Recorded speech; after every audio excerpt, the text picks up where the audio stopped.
Protecting homes and businesses from the whims of nature, you need more than just quality materials. You require RiverLand Roofing.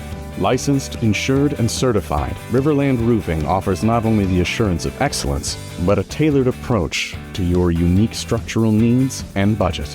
To learn more about what RiverLand Roofing can do for you and the community, call them at 662-644-4297 or visit riverlandroofing.com. Welcome in, ladies and gentlemen, to another edition of Talk of Champions, live from SEC Media Days in Atlanta. I am Billy Embody. With me, of course, is Ben Garrett, part of Rebel Grove here, broadcasting from Digital Drive. And Ben, we're always presented by our friends at RiverLand Roofing, of course, powering us here at SEC Media Days. We appreciate RiverLand Roofing for sending us here, as well as our friends at College Corner, My Perfect Franchise, helping us out. But where can folks get all their information on RiverLand Roofing? RiverlandRoofing.com, 662-644-4297. Text or call for all your roofing needs. And I'm telling you, thank them for the setup we got here. I mean, we've got the tablecloth with RiverLand on it. We've got the RiverLand koozies. We've got the RiverLand little houses like we got at the RiverLand Roofing Studios, New Albany branch, But it's been really cool, watching Mark Henry, this world's strongest man. I got to talk to him, it made my day too. I'm good. I got to talk to my guy, the world's strongest man, one of the WWE Hall of Famer, but he grabs RiverLand koozies and stuff like that. So it's been really cool to see people interact with it. And then, of course, the College Corner stuff, these hats and the Realtree stuff. It's been a hit, man, and we're so thankful for everything that they've done to send us here and allow us an opportunity to get swept up, I guess, in day two of Archmania. Is that what's been really the main thing today? Archmania, yeah, And look, there's always a lot of questions around Arch. There's a lot of questions for him around his handicap, as, of course, Hugh Freeze got some questions. But do you want to set the stage for you guys? We're going to have our interview with Austin Simmons. Good little chat with him. We talked with him on air, off air. Got stories on him at rebelgrove.com, which you can get for $1 for your first week. And look, we've also got your interview with Mark Henry. We're going to drop that one just because it's a fun one to get you guys through the week, of course. And big Austin Simmons fan too. He went all in on the Austin Simmons hype train. And you can't blame him either. Everybody would talk to a man. It's a fair enough question, right? They want to know. I'll ask them about, Arch is getting swept up in this mania here at SEC Media Day. Tell me about Austin Simmons, who's on essentially a similar, if not identical, career track. What do you think of him? And they go, well, you know what? Yeah, Austin Simmons is that guy too. And it was really cool to hear Mark Henry, who does tremendous work, actually, not just in the wrestling piece, which he's a Hall of Famer, but covering Texas and speaking on Arch and what he's facing. And Texas, obviously, is the preseason pick favorite in the SEC for most here at SEC Media Days. I think that Texas is going to kind of come out as the number one or something like that. We'll see where Ole Miss falls. I figure about 6 or 7. But it was really cool to hear, again, a different perspective completely on a player that his reach is only growing more and more and more. And, when you got a WWE Hall of Famer talking about you, man, even though you've only played 2 series, really, you got that dog in you. Yeah, man. You got that dog in you, man. It's really cool to see Austin getting his shine, man. And I wouldn't be surprised if Austin, of all these great quarterbacks in the SEC, with where things are, there's a lot of unknown in regards to quarterback in the SEC. Yep. But if he does hit like a lot of these people around here, not just us in our Ole Miss bubble are talking about, Ole Miss will obviously win a lot of games, contend for the college football playoff, but he'll be in a position to be all SEC and certainly in the conversation for one of the best in the country. But he's got to go out there and do it. But certainly he's passing all other tests right now, including those of competing media who, just see him for what he is a really good player that has the potential to be great. You know what I am starting to appreciate about Lane Kiffin's ulterior motives around this event? Hugh Freeze gets in here as Auburn was a part of day 2. Texas was, Tennessee was, and then I'm probably forgetting one that was hanging around as well. Texas, Tennessee. I said Tennessee. Auburn, Texas, Tennessee, and somebody. Georgia. Oh, gosh. How'd you forget the Dogs? Yeah, I know. Poor Rusty. At least we pre-recorded that interview. Thank goodness we already talked to Rusty, preview those Dogs. Yeah, he's a real man. It's been a loaded day at SEC Media Day. And it's also, everybody gets swept up in Greg Sankey on Monday as well, and all the talk around rev share and college football issues and the playoff and all of that. But Lane Kiffin has Hugh Freeze talking about his golf game, and just even in a joking fashion saying, I shot 66 8 times or whatever he said.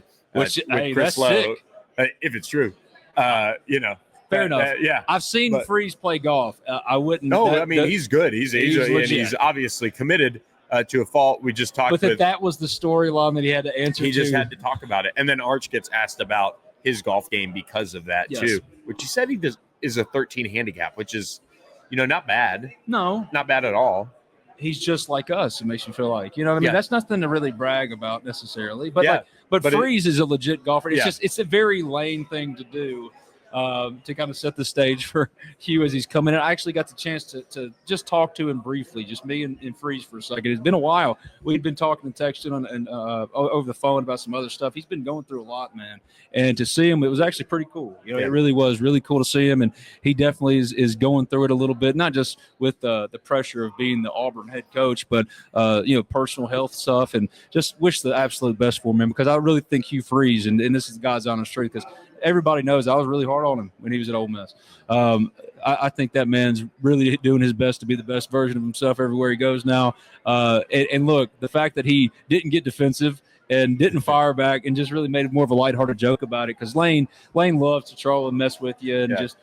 He's trolling while he's trolling for fish. Exactly. Back of the boat. Freeze, I think, has handled himself well, and he really seems like he's in a good place. It was really good to see him, because a lot of history there with Ole Miss, obviously, and the things that went on.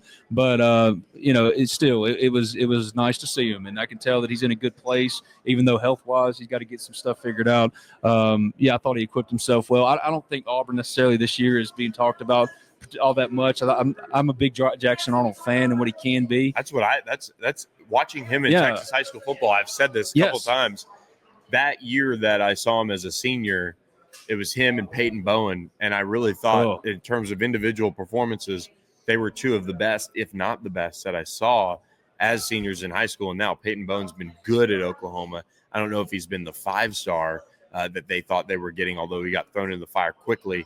Same with Jackson Arnold and all those injuries to wide receivers at OU, and the scheme and changing coordinators and all of that didn't necessarily do him any favors. But, Hugh Freeze made no bones about it. That's his guy. His guy. And he's always needed that. Like, if you go back to his days at Ole Miss, like, one of the most consequential players to ever be added at Ole Miss was Bo Wallace. Now, Bo could have gone to other places, but he wasn't the highly recruited 5-star that Jackson Arnold was. Jackson Arnold was a player that Ole Miss desperately wanted coming out of high school. I mean, he was their number one guy on the board for that class for a long time. And now he's at Auburn. It's crazy how the world works in that way. But what really hurt Freeze last year is he didn't have a quarterback. And for him and his offensive way, if he doesn't have a trigger man handpicked that can do exactly what he wants him to do, it's going to be really tough for him. And I know that he's really excited about Jackson Arnold. We'll see how Jackson responds and what he looks like as an Auburn Tiger. I think Auburn could really, get to that 8-9 win tier if things kind of fall right. But, it was interesting to just see all the Ole Miss connected tissue today, if that makes sense. Arch is obviously the quarterback at Texas. Meanwhile, his dad, Cooper, played wide receiver at Ole Miss. His grandfather, Archie's jersey is downstairs here in the College Football Hall of Fame. In the Ole Miss display case, it's Archie's jersey and Ben Williams' jersey. To see all that connective tissue today, and to hear people speak on it. We spoke to Matthew, who covers Texas for Sports Illustrated. He's an Ole Miss grad, and he talked about his still love and appreciation for Ole Miss. Freeze, who, despite everything, he has nothing but positive things to say, because that was his school growing up. I mean, it's really neat to see where these people are. Jackson Arnold, a guy that Ole Miss desperately wanted, where these people are and where they're going. Even though Ole Miss isn't here anymore, they're still very much a part of the discussion. It's really cool to see. Well, and for those wondering, I mean, Hugh Freeze, Lane Kiffin, they do have a good relationship from what it seems. And they mess with each other. Yeah, exactly. They have a running thing that they're messing with each other with recruiting, and of course now the golf games gotten involved and all of that. But like we talked with Rusty winning Manziel, cures all, man. Just go win some games, Freeze. We'll drop our interview with Rusty Manziel at some point over the next week or so, but we talked to them and he was like, the coach's group chat is just all just ribbing. And the one rule about it is you don't talk the week that you play each other. And then other than that, it's free game. So you want to be on the subgroups of it and things like that. So that's where I think Lane Kiffin and Ole Miss are at with Auburn. It's a friendly kind of lighthearted type of war going on there with the Tigers. And look, they had their fair share of battles in the recruiting, and they will continue to do that. So that's not done. No, because Freeze, again, this is no disrespect at all, but as far as his coaching tree or his coaching pool to pull from, it's still a lot of the Ole Miss connective tissue. Again, like Derek Nix is there and all that kind of stuff. So, of course, Mississippi's going to be big for Auburn. You're going to still see those cross-state battles between Lane Kiffin and Ole Miss. But at the end of the day, I think it's more friendly than anything. It's really easy for Lane to mess with Freeze. It is. It's so easy for him. But I thought he really handled it well, and that's a change, because there was a time when Freeze was nothing if not defensive, and I think a lot's changed about Hugh Freeze since Ole Miss fans remember him. And I'm not telling them to dismiss their hard feelings, because look, again, I was one of the hardest ones on him when he was at Ole Miss. I'm just saying that Hugh Freeze is a different person, I think, today than he was when he left Ole Miss, and it was good to talk to him and see him and catch up, and to kind of see all of Ole Miss still carrying a lot of the conversation here, even when they're not here anymore. Yeah. It's a departure from what we're used to, or maybe in past years, in the 2010s, even when Ole Miss was, like we were mentioning yesterday on the show. If you haven't watched it, go check it out. Again, RiverLand Roofing has hooked us up. College Corner, y'all done a tremendous job of setting us up here at the College Football Hall of Fame. But yesterday we were talking about that specifically, about how Ole Miss is used to be a warm-up act for the big acts. Like Ole Miss would be leading into Texas, you know what I mean? Yeah. But you don't see that anymore. Ole Miss is in that upper tier of interest and performance, and that's still carrying on here on day 2. So really fun day, man. And I'm telling you, the Mark Henry interview. Oh yeah, we're going to leave everybody with that at the end, and we're going to go to the Austin Simmons did I interview. Fanboy too hard? No, I thought it was good balance. Okay, I thought it was good balance. Okay, but good. Guess what? It has nothing to do with what we do. Like, you fanboy over Mark Henry in an interview if you want. I mean, it's a when that man turned heel on John Cena and faked his retirement, nothing brought me back into wrestling. So that quite literally was a bucket list interview for me. Yeah. And man, his son is an unbelievable wrestler at Oklahoma. That's so funny. Hilarious. So funny, because he's a Texas Longhorn, Yeah. So and he talked about how college football rivalries in the WWE locker room, that's like the thing that drives it. So Ted DiBiase Jr. he brought up, who still lives in Mississippi. I mean, it's really cool to see again how far Ole Miss has come in terms of its outreach, and as far as how many people and who all pay attention, and talking about it. And a lot of people are paying attention to how Auburn handles, of course, Jackson Arnold and Deuce Knight, who's from Mississippi's 5-star quarterback.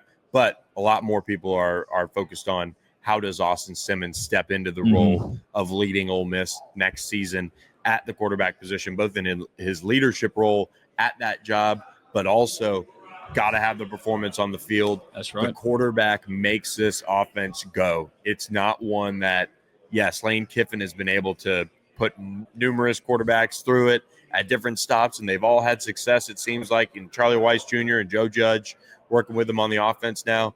But, man, you got to have some elite traits and talent, and you see some of that in Austin Simmons. Now we'll find out what it looks like over the course of a full SEC schedule. And we caught up with Austin Simmons to talk more about his journey to preparing to be QB1. Made fun of me a lot about how bad I am at the new college football game. We cut some of that out, but it was what? He sat there for like 10 minutes and did it. It's like, Ben, it felt like probably 20 for you. But to be honest, I needed to wear it. I needed to hear it. I needed to know that, yes, Ben, you're 40, and of course you're not good at video games anymore. Yeah. But even Caden Lee, who says, I don't play video games, was like, dude, I think I could do better than whatever you did against Reagan College. But Austin, man, I thought he really handled this like really well. Yeah, he was very outgoing, very engaging, and just bought into everything that SEC Media Days is, which is at this point a circus. It's great to catch up with the players, but it's gone away from talking about actual position battles, injuries, all those things, which is unfortunate, but hopefully we get back to one day. The interviews with the players and the time we've spent has been the most productive in that sense, I would say, from getting to know the teams. And that's something that, as we've done this now for the first time from Digital Drive, we're going to lock in on next year. And also bringing on the guests that we've had, because it's been so beneficial to learn about. He talked to Whit Weeks. Y'all see that coming out soon. Yeah, that's a fun interview, too. He had Ole Miss LSU linebacker. Ole Miss wanted him coming out of high school. Yep. So, look, Ole Miss is hoping that Austin Simmons Yes. is the franchise quarterback to follow after Jackson Dart's departure. And of course, this is a perfect time to remind you to reach out to our friend Andy Ludicky and myperfectfranchise.net. Andy Ludicky has been a franchise consultant for decades. His services are free, which means you can give him a call at 404-973-9901 or email him Andy, A-N-D-Y, at myperfectfranchise.net. He'll walk you through the franchise process, what franchise opportunities might be right for you, your family, and your time commitments, your financial situation, all of those things. So, again, his services are free, and if you do end up contracting to start up a franchise, whatever that may be, Andy will donate some of the money back to the Grove Collective. So, good situation there. At least worth having a conversation with our friend at Andy Ludicky. We appreciate him supporting us at Talk of Champions, and hope you guys enjoy our interview with Ole Miss quarterback Austin Simmons. To the voice of Ole Miss quarterback Austin Simmons, tear apart our own Ben Garrett here, rightfully so, because of his NCAA game play. It's poor. It's so poor. Bad. But you want to know it's not poor, the buzz around Austin Simmons. Right. So what has this experience been like for you? Coming here, you've seen the Ole Miss train take off over the last 4 years, but now you get to be the face of it. That's got to be pretty exciting. I would definitely say it's a big blessing, being in this position I'm in right now and being selected as one of the three, and just like being in some type of environment like this. This is my second time coming to this Hall of Fame. We came here back in 2023 for the Peach Bowl. That's right. And really just being around like the rest of these other teams, and just meeting a whole bunch of people, like building those connections and building those relationships, and just sitting down with them, talking to them, having casual conversations. What's something you've learned from today? You learned anything, or has it just been a lot of just feeding information to the same questions over and over? I would definitely say talking really passes a lot of time. I didn't know it was 4 o'clock now. Oh, yeah. So at 4:30, buddy, we're rolling on. I would have been sad if it was 1:30 or something like that. What's the question you've gotten asked the most all day today? What's the one thing, just replacing Jackson? I mean, is that the one? What is Jackson? What have you learned from Jackson? What have you practiced is the answer for that? What do you say? What's your answer to that though? What's the stock answer for you? What did you learn from Jackson? Oh, it's always been the same one. I just said preparation. Yeah. And seeing how he handled himself, going into the game, and just seeing how much time he really spent inside the office, and just being with Coach Judge, watching film, make sure he could dissect all the information for the defense we're going to play. Yeah, he's definitely given that answer before, don't you think? Yeah, just a little bit. You've had a long time to prep for that, but as far as preparing for the week in, week out grind of being the starter, Coach Kiffin talked about you changed a little bit, probably as you're understanding that this is now your team. But your day-to-day preparation, what is that like in the film room? How have you grown in the film room over the course of your time in Oxford? I mean, there's going to be also a major adjustment because everything's on me now, and basically I just have to embrace the role, let everyone know that I have their back no matter what, and that I'm putting everything on the line each and every play. It's going to be 100%, 10% effort every single play, and basically that I'm going to do whatever it takes to win a ball game. That's it. Caden was sitting here before you, and he said he's added about 15 pounds. And I've known him a long time. You've known him a long time. He does look like he's added a little bit. He's still little. He's a little boy. That's a little boy right there. How could he take his game to another level? Because he's a route ninja. He didn't have any drops last year, man. But for him, he's not a finished product. No one is. So where can he really add? Do you think? I mean, toolbox. I feel like he's a great overall player. Yeah. I mean, we're gonna find those little tidbits and bits of his game to really get better on. But I feel like it should be every athlete's goal to always get better at something they're even good at. I want to become a better overall quarterback, and I feel like Caden's whole vision for him is just to get better overall as well. All right, Austin was great. Short time there. Again, we chatted with him for about 10 minutes in local media. We talked with him off air for about another 5-ish minutes. He just was really gracious with his time as they were hitting digital drive left and right. Subtly really funny too. Oh, yeah. Really funny. Really was, yes, opened up a lot. Really funny, because I've interviewed him multiple times this summer. He's kind of oversaturated the market with Austin Simmons interviews. It's been anywhere and everywhere. And, there was nothing left to ask, I thought. But then he sits down and he could not have been more gracious, more fun. more into it, And again, we connected on how bad I am at college football game. And the funny thing is when we went to do the local media thing afterwards, I was playing the game when he walked in, getting my ass beat. So I got to show, see, Austin, I am just terrible at this game, but no, he's got it all. Now it's just about going and putting it out there. Now it's just about going out there and doing it. And I want something to be made very, very clear, though. Like Austin Simmons is what drives this train, 100%. But don't sleep on what Trinidad Chambliss can be for this offense, in terms of his running ability.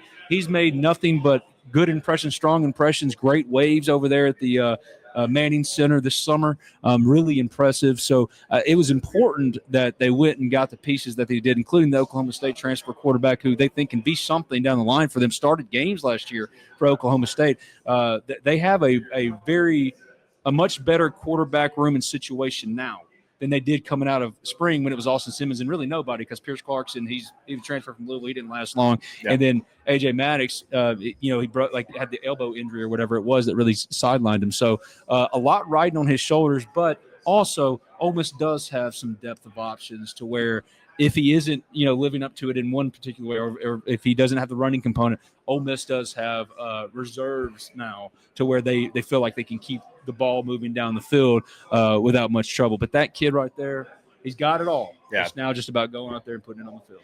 Yeah, and I think as the schedule shows, at least on paper, it was funny. I was talking with Justin Hokanson, who's on our Auburn site, and he was talking about the Auburn schedule, and he laid it out for me, and he was like, I don't care how you feel about how Auburn's going to be this year.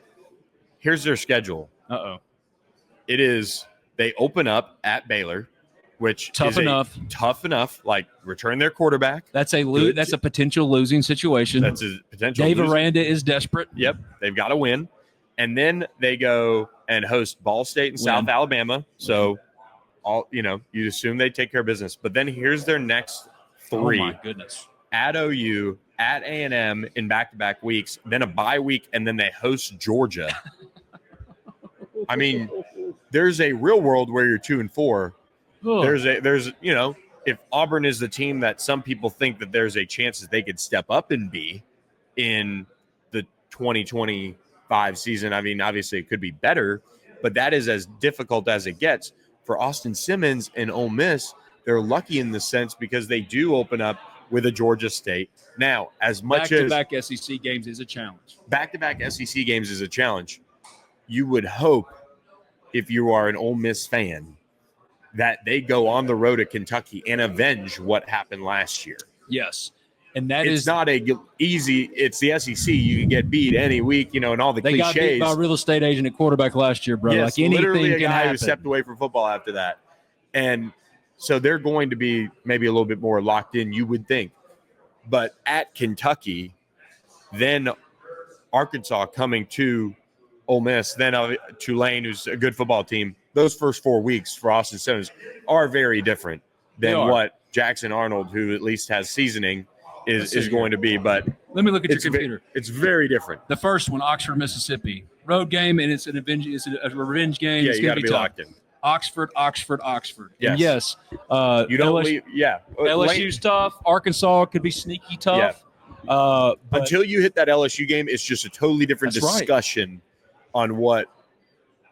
I mean, like Auburn's Simmons the flip side. Yeah, Baylor, you got to play a good defensive coach in Dave Aranda, and a team that's going to probably put up some points with Sawyer Robertson. It's just kind of a different vibe. Mm-hmm. But that's the SEC. Auburn could finish strong the rest of the way. But at that point, who knows? Who knows? If they go 2-4, you think they're talking about golf now with our guy Freeze? No, I think they're sending him golfing. Yeah. No, I wouldn't if disagree. They're 2-4, dude, I mean, it would.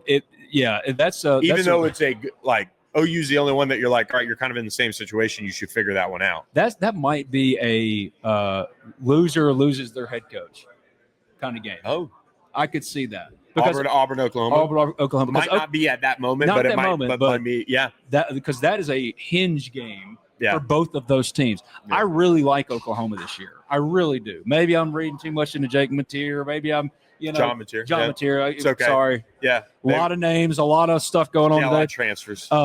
But I like Mateer. I think I really do believe he's going to be good in this league. I believe he's going to be work his way into a pretty nice draft position if he can have a good year. And they really added in the margins where I think they strengthened a group that while last year it was very up and down and kind of chaotic, I think they could be sneaky good. If OU, by the way, hold on. If OU does not perform this year, Brent Venables basically starts to become the Chad Morris of defensive, the defensive side of the Dabo Sweeney tree. That is absolutely what it would be. Yes, no, just be bad offensive because coordinator. Chad's now back at his old high school, isn't he? No, he was. He's now the passing game coordinator at Texas State for his old quarterback, G.J. Kinney. Oh. Well, see, or old analyst. There was a time when Chad Morris would have popped up on a lot of Ole Miss hot lists for a while. It would have been like after he beat Houston at SMU. Know what I'm saying? That win got Jerry Jones on his side. Woo. And then he buried Arkansas football.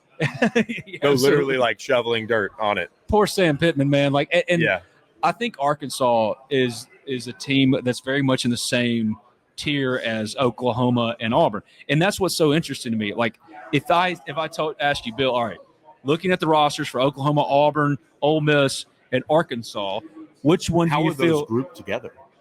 Well, I'm just thinking of No, I know. But I'm just thinking of so much that would change. Be my reaction. So much change, so much turnover. Yep. Ole Miss isn't dealing with like the head coaching crap that Arkansas and Auburn and Oklahoma are. Yep. But if just think about this. Ole Miss is in a safer position despite the replacing over 70% of its starting 22. You feel pretty safe about it. Yes. Just because they built the trust. I would pick Lane Kiffin has earned your trust. Lane Kiffin has proven that he can take his formula works. You know, everyone still wants to talk about, we're going to find out if the transfer culture can really work out or not. Like, this is year 6 for him. He's been going after transfer since he got here. He was going to Canada his first year to go get Tavius Robinson and Dean Leonard. They're both still in the NFL.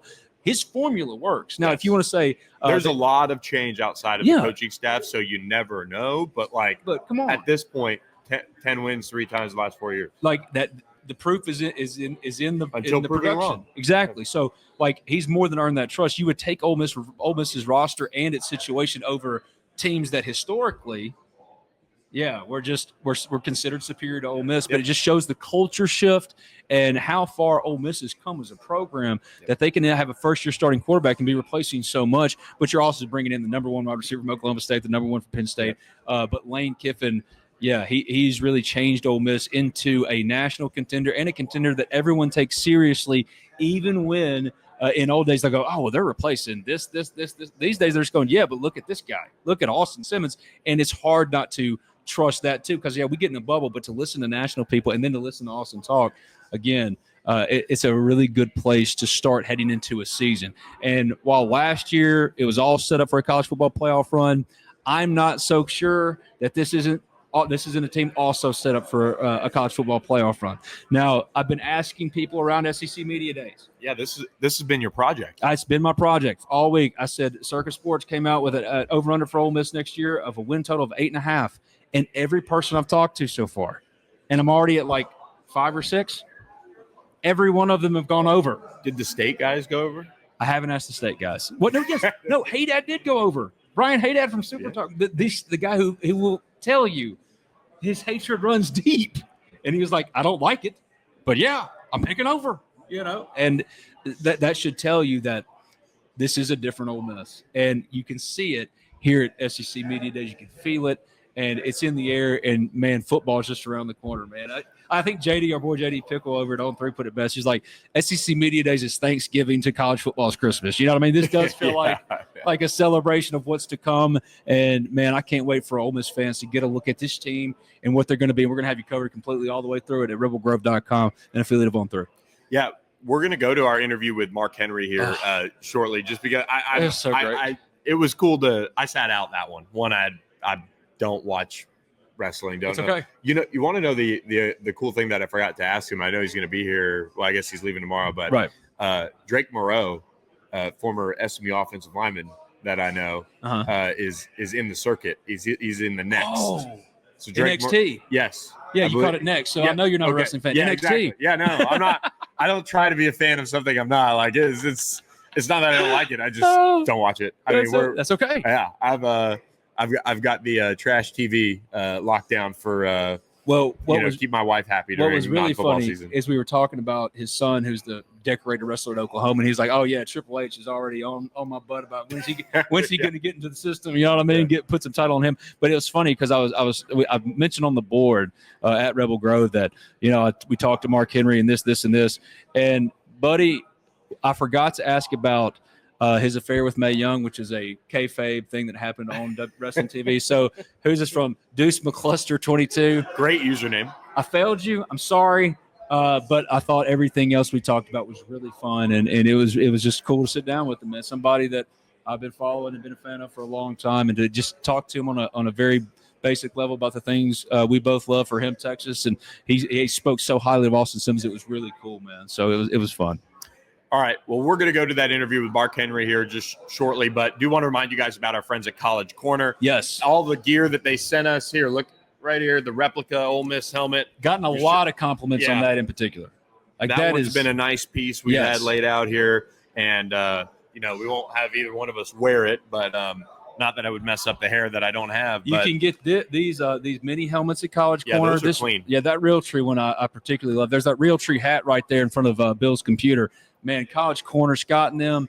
The store is amazing. Yeah, it is. I'm not just saying that because they sponsor us, but like it's a really great spot. They want us to do some live remote stuff from there to bring the fans in. So y'all be on the lookout for that, man. College Corner is going to be a great place, not just to hang out and talk to me and Bill and all that kind of stuff. Yeah, but no one wants to do that. Well, I do. I love you, man. I love you. But for the Ole Miss fan that's really looking for great gear and just good Ole Miss people, man, College Corner is awesome. And I have nothing but great things to say about Scott, and then they've been great to us. Yeah, hit the link in the description under this episode, whether you're listening on Apple, Spotify, YouTube, or the message board, and that'll help us out, get the referral if you buy stuff online. But look, without any further ado, we're going to close out day 2 at SEC Media Days with our interview with Mark Henry. So appreciate Sexual chocolate, Mark Henry. We appreciate you guys for listening to this edition of Talk of Champions, powered by our friends at RiverLand Roofing. Billy Landis and my friends, we appreciate y'all, man. This has been so much fun. Yeah, it really has, and they just were tremendous in helping us out.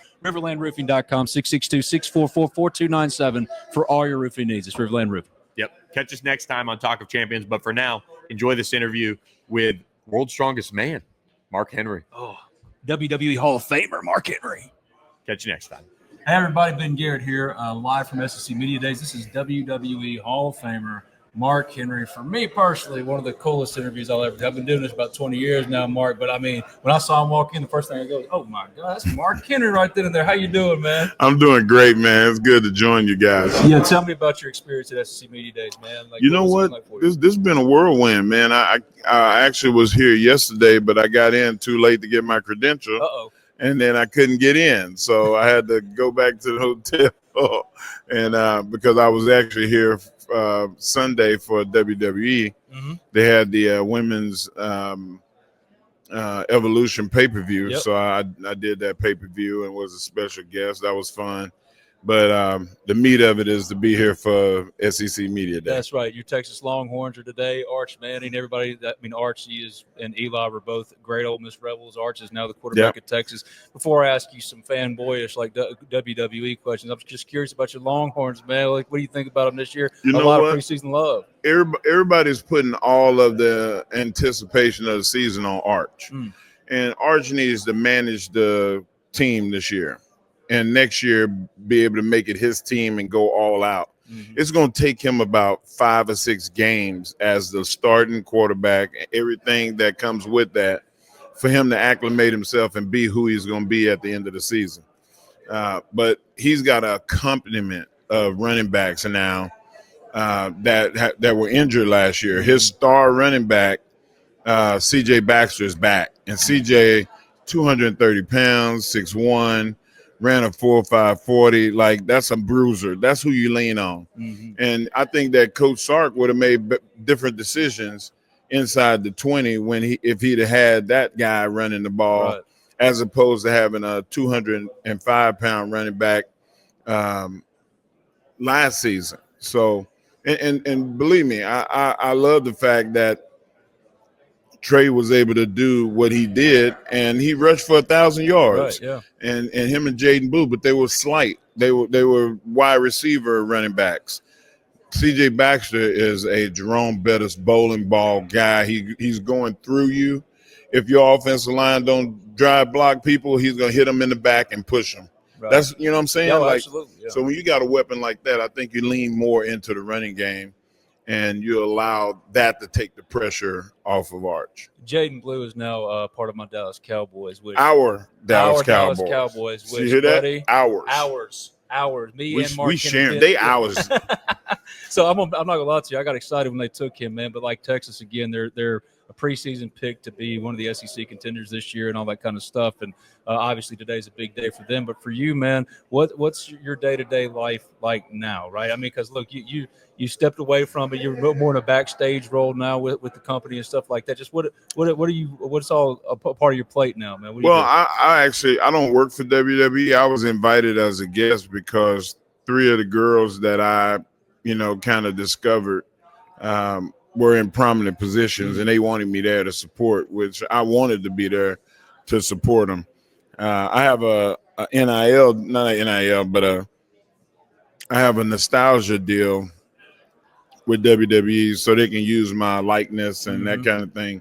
But I don't work for them. I have my own company, All Caribbean Wrestling. If you go on Instagram, it's all the social media, you'll see we're doing really well. But man, the day-to-day for me is I'm doing radio full time. I retired in 2018, right. And I've been doing radio ever since. And we have our own channel on Sirius XM, Pro Wrestling 24/7, channel 156. I listen to it. You don't have to worry about that. So we're killing there, and I'm 5 days a week on 1300 The Zone, the morning kickoff in Austin, Texas, and we're the flagship station for Texas sports, and football. So that when you say Texas sports, you start with football, and then everything else falls underneath it. Well, it's really funny because I told a friend of mine, his name's Martin Cross, I'm gonna shout him out. We've been we're both nearing 40 now. We've been in this wrestling game for a minute, and we both contend that your fake retirement was still one of our favorite moments we've ever experienced in WWE, bro. Is that what you still get most asked about, or what is the thing people most associate with these days? That's it. I mean, like, that was the defining moment in my career. I won multiple world titles, and that retirement speech takes precedence over that. So it's pretty cool. Not to mention, I played iconic characters, being Sexual Chocolate and being in the Nation of Domination. Like, my personal favorite. Everything that I did in every era that I was in succeeded. And that's a blessing to the guys that I work with and the company that I work for. So I pay homage to you. can't do it by yourself. You got to have a dance partner, and I was blessed to be able to have some really good ones. Who were your favorite people to work with? Randy Orton, Undertaker, Rey Mysterio, me and Batista had great matches. Big Show, Who inducted you into the Hall of Fame? Big Show did. Yeah, which is, show everybody knows South Carolina boy is kind of like my brother. Is he a Gamecock like you a Longhorn? See, he loved the Gamecock. Yeah. Oh yeah. But he went to he was a Shocker. Oh, okay. Yeah, so he reps his school and play basketball for them, so that's always good. But South Carolina, he's a Gamecock guy. What's it like in the locker room? Is there a lot of college football rivalries? Oh, that's the biggest rivalry of everything. Pro football, people take it or leave it. Right. But college, oh man, we in Georgia right now. AJ Styles, Anderson, them guys, they love Georgia football, and rep the hats and shirts and stuff. And me and Dusty Rose and Dustin Rose and Cody Rose and Undertaker, Austin, Texas Longhorn guys. Right. We got, of course, The Rock and Miami. They're just Roman and Georgia Tech. Yeah, and Georgia Tech. So it's everybody takes a lot of pride in the schools that they went to. And as for you, man, now that you look at the Longhorns and where they how close do you think they are to getting that national championship? I man? think this You is right the there? year, and they may be in the category of getting a two-peat. Like, I think next year they'll be better than this year because Arch will be the guy then. Like, you know, he's a guy right now. But before you crown him, everybody wants to crown him. I got to see him do it. Yeah. You know, like I ain't have the luxury of getting crowned unless I had a title around my waist or I won a trophy. Like, you know, he haven't won yet. And it's hard for me to crown him. I respect this gangster because there's not many guys, 6'5", 225 pounds, almost 230 pounds, that can get speed up to 22.6 miles an hour. Crazy. You know, there's a lot of wide receivers can't run that fast. No doubt. There's not very many running backs that can run that fast.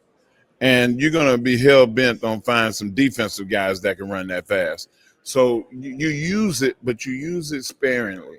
You don't try to overrun him. He's not Michael Vick. He's not Tim Tebow. But he can play Vince Young. He can play like that if they need him to. And Arch wants to, but Coach Sarkisian's got to say, hey, we're not doing that. That's right. Run 6 yards, 8 yards, slide. Live to fight another day. And then let's give our complement of weapons more reason to attack you. Like, he's got to be strategic if he wants to have a long career. You don't want to burn yourself up in college. Well, I would be remiss if I didn't wrap this up asking you specifically about Ole Miss, man. I mean, a lot of new for them. Austin Simmons was here yesterday. Kind of a lot like Arch, man, in his position. He's flashed a little bit. But, like, what do you think about Ole Miss and what they could potentially be? That quarterback is going to be somebody special. Not because of just the physical abilities. I like left-hand quarterbacks too. But he's brilliant.